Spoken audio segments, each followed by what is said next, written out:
All right, chapter 15 is a chapter about conjugated systems. Conjugated systems are where you have alternating double and single bonds. It's a very special type of system where you have a double bond followed by a single bond followed by a double bond. Okay, that is a conjugated system. If it's not conjugated, if you have multiple double bonds on your ring or on your compound and it's not alternating, so you have double and then more than one single bond. It doesn't have to be two, it could be three, four, it could be however many. That's what's called isolated, meaning you basically just have a double bond here, you'll have another double bond here. If you have another double bond a few carbons away, that's another double bond. They're isolated. But this is a particular unit. It's all together. It's one type of a system. It's called conjugated. All right, and it's got very special properties, and that's what this chapter is going to be about. All right, so conjugated is basically double bonds which are separated by one single bond. Okay, and isolated is where the double bonds are separated by two or more single bonds. Okay, and the thing is that these systems are much more stable. Okay, and why do you think that is? What's the magical word that we use over and over again? It's because of resonance. Okay, these pi bonds can resonate into each other. The electrons are spread over a much larger surface area. So we will see that in a few slides. This is kind of a chart. I like this chart because it shows you the relative stabilities of different types of pi bond systems. Okay, this is what's called an allene. Allenes are where you have a double bond directly attached to a double bond. They are not conjugated. Okay. These are one of the highest energies. So if you look, you don't have to worry about the numbers. I don't really care about the numbers. I just care that you understand. So if you look here, energy is your y-axis. All right. So allenes are the highest energy. All right. And then you have a triple bond, a terminal triple bond, internal triple bond. So because of it's more substituted. All right. We learned that the more substituted your pi bonds are, the more stable. Okay. Then you have a diene. These are isolated. Okay, they're not conjugated, so it's isolated, is lower in energy than a triple bond. And then if you put another methyl group here to make that double bond more substituted, Zaitsev's rule. Remember, it's Zaitsev's rule. You go down a little bit more in energy. And then if you take this compound and you just conjugate, you just move the pi bond right there. All right, you also make it even more stable. Okay. So you can see the conjugated systems with the same number of pi bonds. It's just these are basically constitutional isomers, but all depending on where the double bonds are, where the pi bonds are. You can see this drastically is much more stable than if you do not have a conjugated. So that's kind of a nice chart that shows you that. All right, so why? Why is this the case? Like I said, it's resonance, but let's look at the orbital diagrams of this. Okay, so you have a pi bond here, and you get a pi bond here. All right. So remember, pi bonds are p orbitals. Here's a p orbital and here's a p orbital. Right? We talked about this last semester. P orbital, p orbital. What a pi bond is, it's the overlapping of these electrons in the p orbital. Okay. So you have, the overlapping here of the electrons in that carbon, between those carbons, and the electrons here and here. But now between carbons 2 and carbon 3, you technically also have pi bonds here, so you have kind of this slight overlapping between those as well. So not only the electrons overlapping here, but now these electrons are spread around 4 carbons. Okay, so the 2 electrons in this pi bond are not just bound to these 2 carbons, and the pi bonds and the pi electrons here are not just bound to these 2 carbons. These 2 electrons and these 2 electrons now are actually bound between 4 carbons. They're being spread around. Okay, so that's what makes it more stable. It is this spreading of the electrons. Okay, the bond lengths, don't worry about this, but it basically makes all the bonds shorter than what a typical bond would be, but don't worry about the numbers. The electrons are delocalized over the whole molecule rather than in a centralized location. And there's a small amount of overlap. So what they're saying is that there's a small amount of overlap here. It's not as drastic as this overlap. So that's why they kind of have it as a different color. But for the most part, these electrons are kind of being spread around the whole area. Okay, where in an isolated case, if you have an isolated, so double bond, double bond, all right, the electrons in here are just trapped in those two carbons. It can't spread over to here because you have an sp3 carbon. All right, the thing you'll start seeing is that, notice this is sp2, this carbon right here is sp2, this carbon here is sp2, sp2, sp2. So how you know you have a conjugate system is every carbon is sp2 hybridized. Here, notice you have sp2, sp2, but then you have an sp3 right in the middle. That breaks your conjugation. It's kind of like you could think of it as a wire.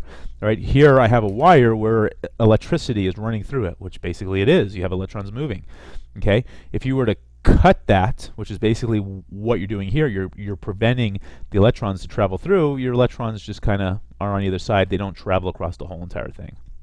So that's kind of a way to look at it. Right, conformation of this compound. So the compound we're talking about is butadiene. Okay, that's kind of the classic one. It's, you know, it's 4 carbons. All right, you have a pi bond here and a pi bond here. There are 2 conformations. Okay, this is the more stable. It's what's called the S-trans. All right, what the S, so we've learned cis and trans on a double bond. Right, last semester we learned that if you have a double bond, if you have a group here and you have a group here, that is considered trans. Okay, if you have them on the same side of a double bond, so X, X, that's called cis. Right, that's what we learned last semester. Okay, that's on a pi bond. This is looking at a sigma bond, and it's looking at where the 2 pi bonds are with respect to each other across a sigma bond. That's what the S stands for. The S in this case stands for sigma. Okay, so this S right here, this S right here is implying a sigma bond, not a pi bond. Okay, did I do the sigma right? I don't think I did. Whatever. You know what I'm talking about. All right, anyways, the S is sigma. So looking across the sigma bond, where are the pi bonds? Where is this pi bond relative to this pi bond? Well, they're opposite sides of the sigma bond, so they're trans, S-trans. They're trans above on a sigma bond, where these pi bonds are cis to each other on the sigma bond. All right, so we're looking at this pi bond with respect to this pi bond, and they are on opposite sides. Here we're looking at this pi bond with respect to this pi bond, and our frame of reference is the sigma bond right here. Okay, so this sigma bond, we got a pi bond and a pi bond on the same side, the hydrogen and hydrogen on the same side. Here we have a pi bond and a hydrogen on the same side, hydrogen and pi bond on this.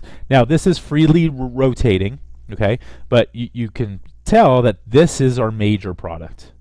Or I'm sorry, the major conformation for this because of steric hindrance. This obviously is going to hinder each other. Okay, so here come the words that I just explained. The S-trans conformer is more stable than the S-cis because of the hindrance. But these do interconvert at room temperature. However, most of it, a higher percentage of it, is going to be in the S-trans. Now, why is this going to be important? Well, there's going to be a reaction that we're going to learn. The reaction only occurs when it's in this conformation. So if you have a molecule and it's locked in this conformation, the reaction will go much faster. Okay. The next thing I want to talk about, so kind of this chapter, the section is kind of a vocabulary section, just kind of getting all the words out there so we can start talking about some of the reactions. Allylic. We've talked about this last semester. We talked about the allylic position. We've also talked about the benzylic position as well. Okay, the allylic position, remember, is the carbon that is directly next door to a pi bond. All right, and we talked about why that's important, because if you have it's stabilized. If you have a cation, if you have a plus charge right here or a negative charge, it's stabilized in the pi bonds through resonance. Okay, here's just some names. Allyl bromide, that's kind of a shorthand name for that. Okay, allyl alcohol. All right, allyl benzene. Okay, now the benzylic position, remember, is this carbon that's right next door to an aromatic ring. It doesn't have to have a pi bond there. You just remember it's a carbon sp3 carbon usually right next door to an aromatic ring. That's a benzylic. So so a benzylic is a type of allylic. Allylic is like the general term, but usually allylic is used when you don't have an aromatic ring. You just have a pi bond, and benzylic is used if you're next to an aromatic ring. All right, and allylic cations are stabilized by resonance. All right, and here's kind of the example. You have the positive charge here and the pi bond here, and let me draw in the arrow here. So these pi electrons can go into here, right, form a new bond right there, and basically put the plus charge here now. All right, basically this is going back and forth, back and forth, back and forth to give you the resonance structure. All right, so the positive charges delocalize over 2 carbons by resonance, giving the allyl cation more stability than the non-conjugated system. So if you had, what they're just saying, if it's non-conjugated, if you had a double bond here, and if your plus charge was on this carbon, let's say, right there, this is not stabilized through resonance, because I would have to have a pi bond right here. Remember, what kind of carbon is that? sp3. What do I need? sp2. Okay, I need, remember, sp2 carbons. That's basically what I have here. Right next, this is technically sp2 now. Once the bromine leaves, I got sp2, sp2, sp2. Okay. Stability of carbocations. Again, this is something we learned last semester. Methyl is less stable than a primary, and then a secondary. And then a primary allylic is roughly as stable as a secondary carbocation. I'd say it's more to a tertiary, but as a general rule of thumb, just know that the allylics are either as stable as tertiary or more stable than tertiary. Okay, this is just saying a primary allylic. So if you have a CH2, it's saying this compound, CH2 with a plus charge, is roughly the same as a secondary, where if you now have substitution on that carbon, let's just put an R and an R with a plus charge, they're saying that if one of these is a hydrogen and you have an R here, or if they're both R groups, they're roughly as stable as a tertiary, or I would say they're even more substituted than a tertiary. Okay? All right, I'm going to stop the video here, and we will pick this up on the next video.